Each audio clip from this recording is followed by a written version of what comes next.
ನಮಸ್ತೆ ವೀಕ್ಷಕರೇ, ಲಕ್ಷ್ಮಿ ಕನ್ನಡತಿ ಚಾನಲ್ಗೆ ಸ್ವಾಗತ. ನಾನಿಲ್ಲಿ ಅಕ್ಕಿ ನೆನೆಸ್ಕೊತಾ ಇದ್ದೀನಿ. ನಾಳೆ ಬೆಳಗ್ಗೆ ತಿಂಡಿಗೆ ಕಾಯಿ ದೋಸೆ ಮಾಡೋಣ ಅಂತೇಳಿ. ನೋಡಿ, ಇದರಲ್ಲೊಂದು 2 ಗ್ಲಾಸ್ ಅಕ್ಕಿ ಹಾಕ್ತಾ ಇದ್ದೀನಿ. ಇದು ಸ್ಟೋರ್ ಅಕ್ಕಿನೇ, ದಪ್ಪಕ್ಕಿ. ಇದನ್ನು ತೊಳೆದ್ಬಿಟ್ಟು ಚೆನ್ನಾಗಿ ಒಂದು 4-5 ಗಂಟೆ ನೆನೆಸಿಟ್ಕೊಳ್ಳೋಣ. ನೆನೆಸಿಟ್ಕೊಂಡು ನಾನು ರುಬ್ಬೇಕಾದ್ರೆ ನಿಮಗೆ ತೋರಿಸ್ತೀನಿ ಯಾವ ಥರ ಅಂಥೇಳಿ. ಇದಕ್ಕೆ ಒಂಚೂರು ಮೆಂತ್ಯ ಮಿಕ್ಸ್ ಮಾಡ್ಕೊತೀನಿ. ಮೆಂತ್ಯ ಮಿಕ್ಸ್ ಮಾಡಿಕೊಂಡು ರುಬ್ಕೊಳ್ಳೋಣ. ಇದನ್ನು ನೆನೆಸ್ಕೊಳ್ಳೋಣ. ನೆನೆಸಾದ್ಮೇಲೆ ನಿಮ್ಗೆ ಯಾವ ಥರ ಅಂತ ನಿಮಗೆ ಹೇಳ್ತೀನಿ ವೀಕ್ಷಕರೇ. ಅದು ಕಾಯಿನೂ ಸ್ವಲ್ಪ ಮಂಡಕ್ಕಿ ಎಲ್ಲ ನೆನೆಸಿ ಸೇರಿಸ್ಬೇಕಾಗುತ್ತೆ. ಅದು ರುಬ್ಬೇಕಾದ್ರೆ ಯಾವ ಥರ ಅಂತ ತೋರಿಸ್ತೀನಿ ನಿಮಗೆ. ನೋಡಿ ವೀಕ್ಷಕರೇ, ನಾನೊಂದು 5 ಗಂಟೆ ಅಕ್ಕಿ ನೆನೆಸಿ ಇಟ್ಕೊಂಡಿದ್ದೆ. ನೋಡಿ, ಈಗ ಅಕ್ಕಿ ಚೆನ್ನಾಗಿ ನೆಂದಿದೆ. ಇದಕ್ಕೆ ನಾನು ಸ್ವಲ್ಪ ಮಂಡಕ್ಕಿ ಸೇರಿಸ್ತಿದ್ದೀನಿ. ಮಂಡಕ್ಕಿ ನೆನೆಸಿ ಇಟ್ಕೊಂಡಿದ್ದೆ ನಾನು. ಇದನ್ನು ಈ ಕಡೆ ಸೇರಿಸ್ತೀನಿ. ಮಂಡಕ್ಕಿ ಜೊತೆಗೆ ಸೇರಿಸಿ ಮತ್ತು ಅದಕ್ಕೆ ಕಾಯಿ ಸೇರಿಸ್ತೀನಿ. ಒಂದು ಸ್ವಲ್ಪ ಕಾಯಿ ಸೇರಿಸ್ಕೊಂಡು ರುಬ್ಬಿ ಇವಾಗ ನೆನೆಹಾಕಿಟ್ರೆ ಮತ್ತು ಉದ್ದಿನಬೇಳೆ ಏನು ಹಾಕಿಲ್ಲ ಇದಕ್ಕೆ. ಇದು ಕಾಯಿ ದೋಸೆ ಅಂತಲೇ ಇದಕ್ಕೊಂದು ಸ್ವಲ್ಪ ಮಂಡಕ್ಕಿ ಸೇರಿಸ್ತಾ ಇದ್ದೀನಿ ಅಷ್ಟೇ. ಮಂಡಕ್ಕಿನ ಮತ್ತು ತೆಂಗಿನಕಾಯಿ ಹೆಚ್ಚಿಟ್ಕೊಂಡಿದ್ದೀನಿ. ನಾನು ಇದಕ್ಕೆ ಸೇರಿಸ್ತೀನಿ. ಇದು ಸೇರಿಸ್ಬಿಟ್ಟು ಇದನ್ನು ರುಬ್ಕೊಳ್ಳೋಣ. ಮಿಕ್ಸಿಗೆ ಹಾಕಿ ರುಬ್ಬಿಟ್ಟು ರಾತ್ರಿ ಎಲ್ಲ ನೆನೆಸಿಟ್ರೆ ಬೆಳಗ್ಗೆ ಚಟ್ನಿ ದೋಸೆ ಮಾಡ್ಕೊಂಡು ತೋರಿಸ್ತೀನಿ ನಿಮಗೆ ವೀಕ್ಷಕರೇ. ನೋಡಿ,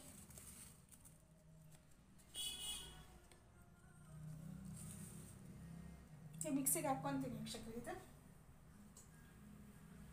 ನೋಡಿ, ಮಿಕ್ಸಿಗೆ ಹಾಕ್ಕೊಂಡು ಮಂಡಕ್ಕಿ 1 ಗ್ಲಾಸ್ ಮಂಡಕ್ಕಿ ತೊಗೊಂಡಿದ್ದೆ ನಾನು. 2 ಗ್ಲಾಸ್ ಅಕ್ಕಿಗೆ ನಾನು 1 ಗ್ಲಾಸ್ ಮಂಡಕ್ಕಿ ತೊಗೊಂಡಿದ್ದೆ.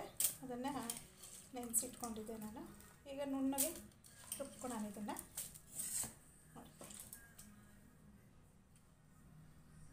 ನೋಡಿ ವೀಕ್ಷಕರೇ, ನಾನು ಈ ರುಬ್ಬಿದೆ. ನಾನು ಹೆಸರು ರುಬ್ಕೊಂಡಿದ್ದೆ. ನಾನು ಈ ಕಡೆ ಸೇರಿಸ್ತೀನಿ.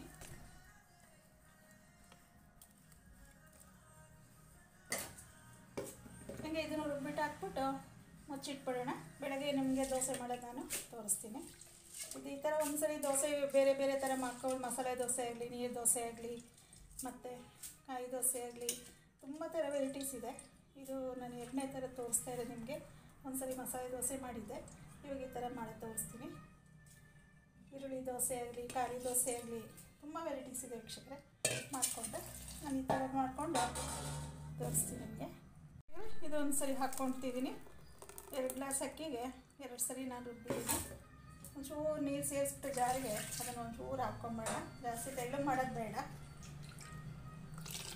ನೋಡಿ, ಈಗ ಹಾಕೊಂಡು ಹಿಂಗೆ ಮುಚ್ಚಿಟ್ಬಿಡ್ತೀನಿ ನಾನು. ಅದೇನೇನು ಮತ್ತೆ ಉಪ್ಪೇನು ಹಾಕೋಲ್ಲ. ನಾನು ಬೆಳಗ್ಗೆ ನಿಮಗೆ ತೋರಿಸ್ತೀನಿ ಯಾವ ಥರ ಅಂತ.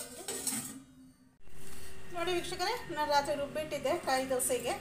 ಈಗ ತೆಗಿತಾ ಇದ್ದೀನಿ ನಾನು. ಒಂದು ಸ್ವಲ್ಪ ನೋಡಿ ಎಲ್ಲ ಒಂಚೂರು ಸ್ವಲ್ಪ ಬಿಸಿಲು ಕಡಿಮೆ ಇರೋದ್ರಿಂದ ಉಪ್ಪು ಬಂದಿಲ್ಲ. ಇದು ಒಂಚೂರು ಸೋಡಾ ಪುಡಿ ಹಾಕ್ತೀನಿ ನಾನು, ಸ್ವಲ್ಪ ಒಂದು ಚಿಟಿಗೆ.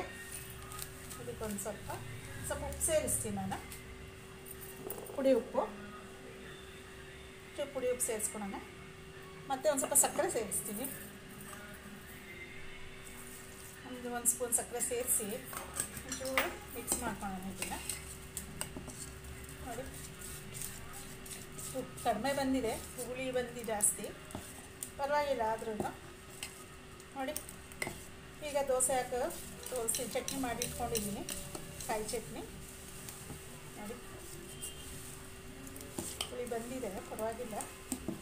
ಈಗ ನಿಮಗೆ ದೋಸೆ ಮಾಡಿ ತೋರಿಸ್ತೀನಿ ಯಾವ ಥರ ಬಂತು ಅಂತ.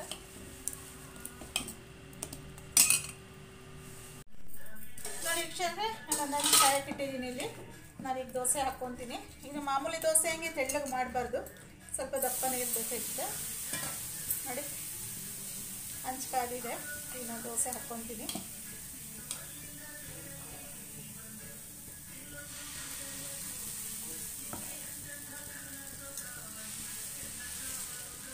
ನೋಡಿ, ಇಷ್ಟಾದರೆ ಸಾಕಾಗುತ್ತೆ. ಜಾಸ್ತಿ ತೆಳ್ಳಗೆ ಮಾಡ್ಕೊಳ್ಳೋದು ಬೇಡ. ಈಗ ಸ್ವಲ್ಪ ಮೇಲೆ ಎಣ್ಣೆ ಹಾಕ್ಕೊಂಡು, ಎಣ್ಣೆ, ತುಪ್ಪ, ಬೆಣ್ಣೆ ನಮಗೆ ಏನು ಇಷ್ಟ ಬರುತ್ತೆ ನಾವು ಹಾಕ್ಕೊಂಡು ಇದಕ್ಕೆ ನಾನು ಎಣ್ಣೆ ಸೇರಿಸ್ತಾ ಇದ್ದೀನಿ. ಅಲ್ಲಿ ಕ್ಲೋಸ್ ಮಾಡೋಣಂತೆ.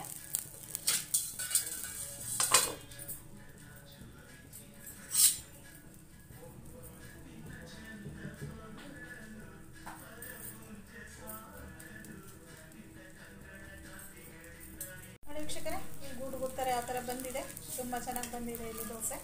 ನೋಡಿ, ಒಂದು ಸತಿ ತಿರುಗಿಸಿ ಹಾಕೋಣ. ಇದೆ ಜಾಸ್ತಿ ಇಲ್ಲಿ ಕೆಂಪಾಗಲ್ಲ, ಯಾಕೆಂದರೆ ನಾವು ಕಡಲೆಬೇಳೆ ಇದು ಮೆಂತ್ಯ ಎಲ್ಲ ಹಾಕಿರೋದಲ್ಲ, ಹಂಗಾಗಿ ಇದು ವೈಟಲ್ಲೇ ಇರುತ್ತೆ, ಏನು ಕಲರ್ ಏನು ಬರಲ್ಲ ಕೆಳಗಡೆ ತಳದಲ್ಲಿ. ನೋಡಿ ಯಾವ ಥರ ಬಂತು ಅಂತ. ನೋಡಿ ತೆಗಿತೀನಿ ವೀಕ್ಷಕರೇ. ಈಗ ಇನ್ನೊಂದು ಹಾಕ್ಕೊಳ್ಳೋಣಂತೆ.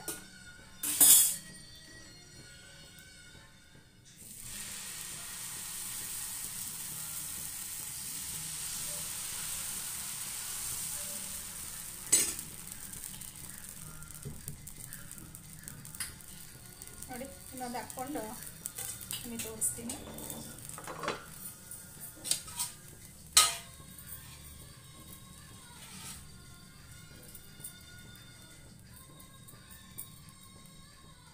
ನೋಡಿ ವೀಕ್ಷಕ, ನಾನು ತಟ್ಟೆಗೆ ಬಡಿಸ್ಕೊಂಡಿದ್ದೀನಿ. ಈಗ ಚಟ್ನಿ ಹಾಕ್ಕೊಳ್ಳೋಣಂತೆ. ಚಟ್ನಿ ಹಾಕ್ಕೊಂಡು ಸರ್ವ್ ಮಾಡ್ಕೊಳ್ಳೋಣ. ನೋಡಿ ಯಾವ ಥರ ಬಂದಿದೆ ಕಾಯಿ ದೋಸೆ ಅಂತೇಳಿ, ತುಂಬ ಚೆನ್ನಾಗಿ ಬಂದಿದೆ. ಬೇಕಾದ್ರೆ ನೀವು ಮಾಡ್ಕೊಂಡು ನೋಡ್ಕೊಳ್ಳಿ. ಇಷ್ಟ ಲೈಕ್ ಮಾಡಿ, ಶೇರ್ ಮಾಡಿ, ಸಬ್ಸ್ಕ್ರೈಬ್ ಮಾಡ್ಕೊಳ್ಳಿ ನಮ್ಮ ಚಾನಲ್ಗೆ. ಧನ್ಯವಾದಗಳು ವೀಕ್ಷಕರೇ.